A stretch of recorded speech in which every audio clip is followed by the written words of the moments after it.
Hati itu hati bagian dalam hati kita yang tidak bisa dilihat, diintai oleh siapapun.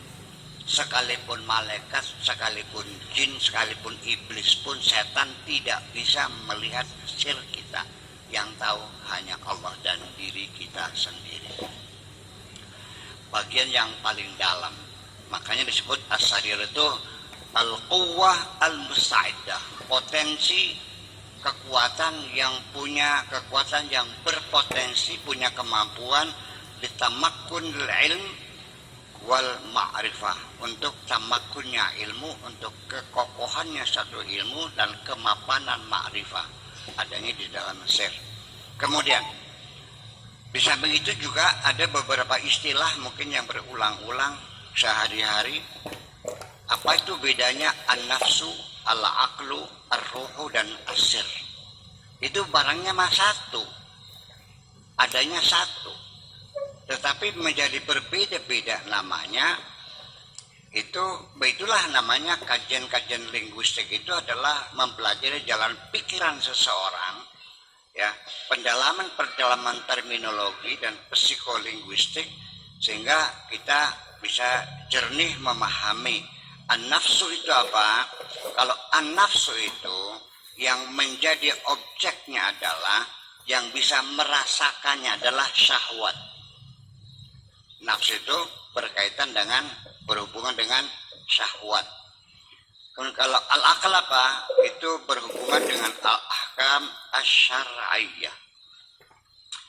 Ketika kita melihat perempuan cantik lalu kita bergairah karena pakai celana trik, pakai pullover, pakai jilbab, pakai jilbab tapi pullover ketat gitu, pakai trik, seksi juga. Nah, ketika kita bergairah, bersyahwat, itulah yang sedang berfungsi adalah nafsu kita. Tetapi ketika kita melihat sesuatu, umpamanya rokok, ini lalu kita berpikir ini boleh atau tidak, haram atau halal. Nah, disitulah yang berfungsi adalah akal kita. Kemudian kalau hal yang menyangkut tentang madarikit sajalliyat wal waridat, itu artinya tentang kesaktian, tentang waridat, keistimewaan, tentang tajalli, akidah tentang apa tajalli itu, penampilan, tentang kekuasaan Tuhan, tentang hari kiamat, tentang kedamaian jiwa. Itu ruh yang berfungsi, bekerja. Kemudian ketika berhubungan dengan masalah madarikul at-tahqiqat wa tamkinat, kemapanan sudah final, nah itu sudah sir, keputusan terakhir yang sudah final dan permanen selamanya menjadi keyakinan kita. Nah, itulah namanya adalah sir. Begitulah sesuatu barangnya satu, tapi lalu diberi nama berbeda-beda karena fungsinya yang berbeda-beda. Ketika firman Tuhan itu ditulis di kertas dengan tinta, dijilid, dicetak, itu namanya mushaf. Ketika Al-Quran itu sebagai guide of life untuk orang-orang yang bertakwa, namanya Alkitab.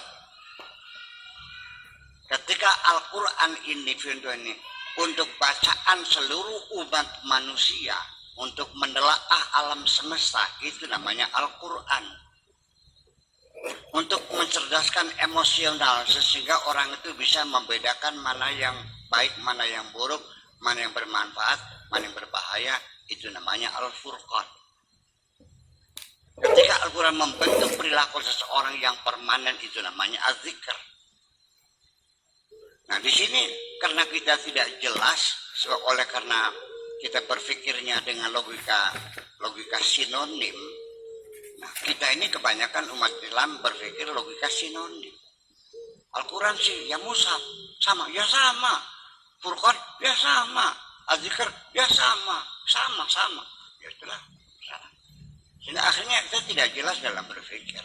Nah, itulah makanya kita bicara masalah konsep-konsep kita menjadi sulit karena orang awam itu pahamnya adalah berbentuk materi.